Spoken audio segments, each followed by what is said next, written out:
How many of you have had to euthanize your own horse? Do you had to be there to make that decision on your own horse?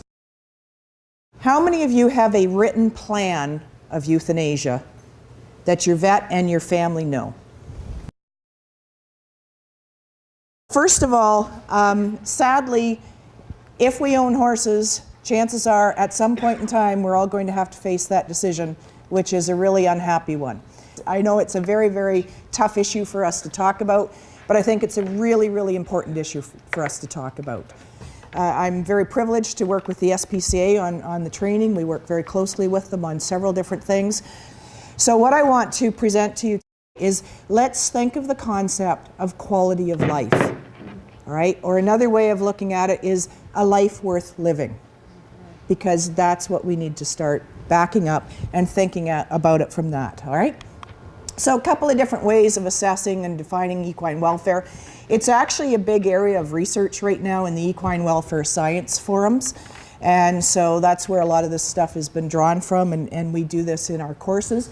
But essentially, we need to look at the biological functioning of that animal. We need to look at whether it can have natural living, right? A horse that is stall bound for the next 5 years, right? That's not natural living for that horse. A horse that's isolated from other horses is not going to have natural living. And then the other thing is feeling well, okay? Is that horse feeling well? If you look at the new research coming out on horse cognition and sort of horse mentation, horses live in the moment. So if they're in pain, that is their entire life, right then and there. It's not like you and I that can say, where's the bottle of Advil?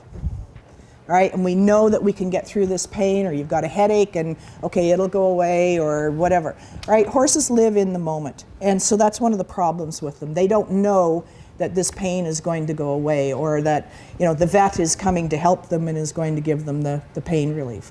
It's not something that is part of their makeup.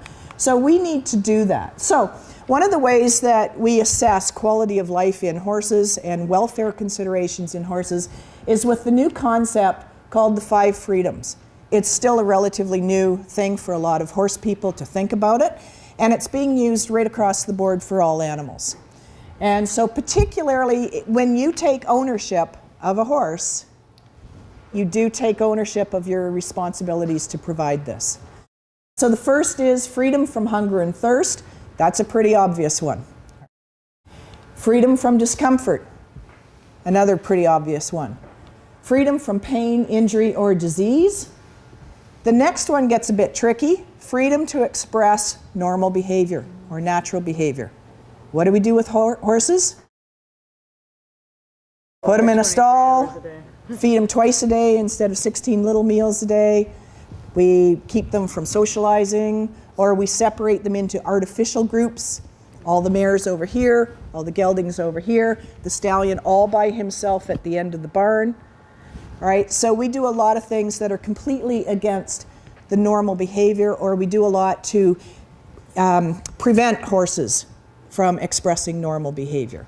And we often punish horses for expressing normal behavior. All right, so this is a new area of research and welfare that we're pushing through Equine Guelph to try and get people educated on. And the last one is freedom from fear and distress. Because as I said, that horse lives in that moment and can't process the information that, okay, tomorrow I will feel better because the pain will be gone. All right, so those are all things that I want you to sort of keep in your brain as we're talking through this. So one of the ways that you can look at that is by those 5 freedoms, you can look at where your horse falls on that scale. And so this basically is just sort of, you can go back and forth and you can say, is that horse, you know, suffering from thirst? Is he suffering from hunger? Is he suffering from discomfort? And it's just kind of a way of visually showing yourself what's happening with that horse, so that it can help you think through what might be necessary for that animal. If the worst happens and your horse suddenly became ill or injured, how many of us would know what to do? There are all kinds of particularly new horse owners that have no clue, have not thought of it. It's the beautiful dream, the vision of owning horses. And at some point in time, this horse will gallop away, you know, into the pasture, into the sky. right? It doesn't happen. 80% of owners do not have a plan. They don't think about it. It's one thing for a dog or a cat, and I don't mean to simplify it, but you take your dog or cat to the vet, right? And so it's pretty straightforward. When we're talking about a horse, it's not straightforward. Many of them hope they don't have to deal with this. And that was from a survey that was done on horse owners. They hope they don't have to deal with it. And I can say very strongly, hope is not a strategy, right? We need to plan what we're doing. Everybody got your code of practice, right? If you have that, you can flip that open to section 10. There's some very good information there about euthanasia, and I do encourage you to take a look at that and just sort of read through it, okay?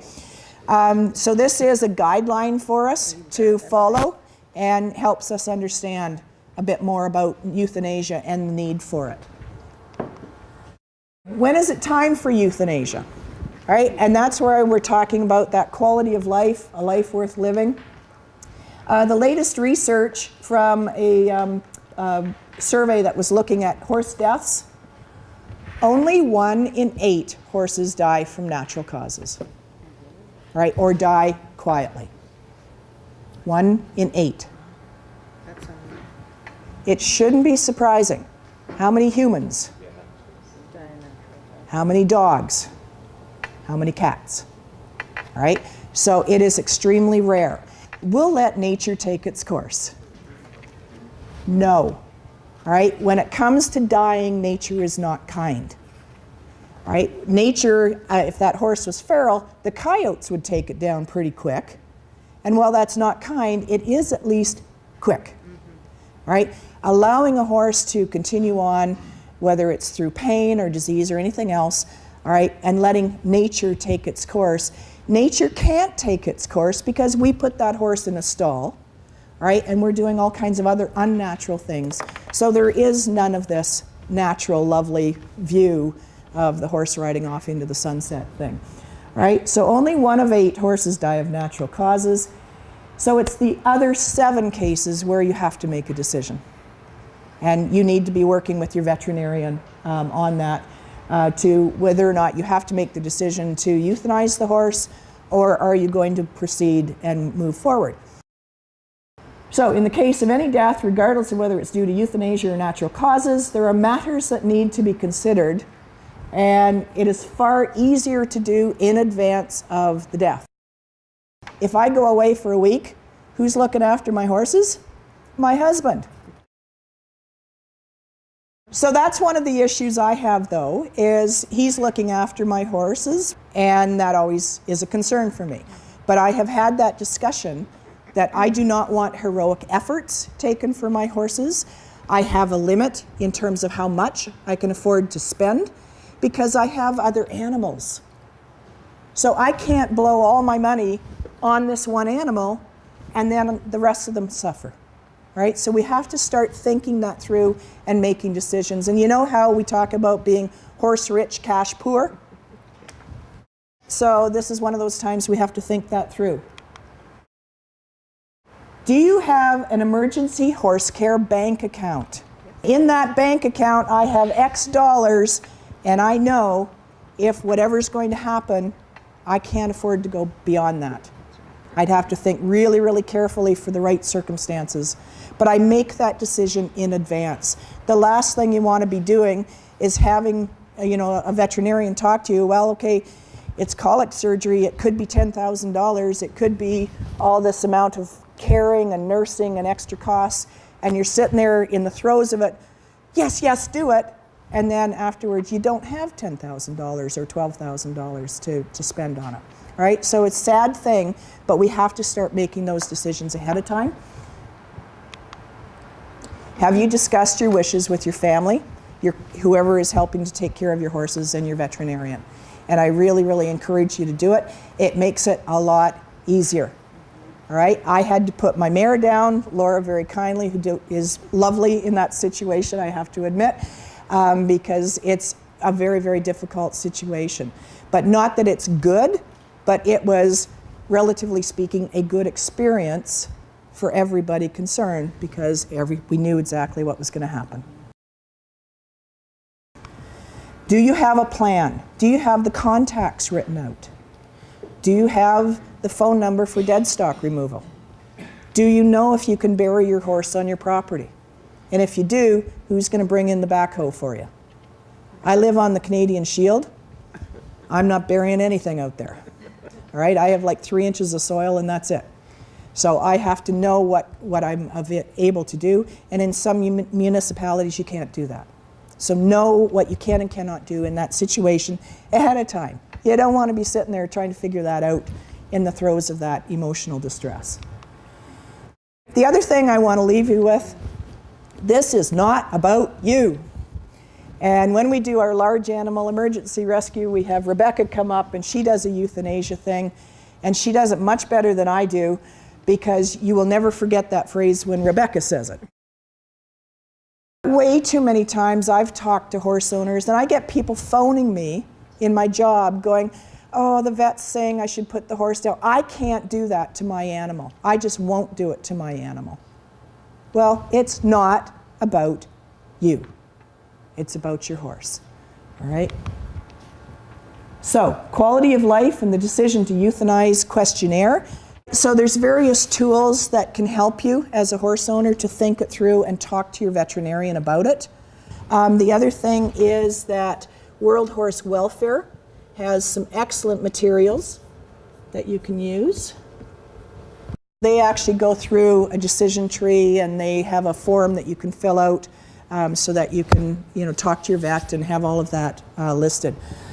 So as horse owners, I'm just going to leave you with this thought. When you own a horse, you owe it 2 very important things. We owe it a good life. We take ownership of it morally, ethically, we're responsible for it. But secondly, we owe it a good death. And that's really, really important for all of us to think about.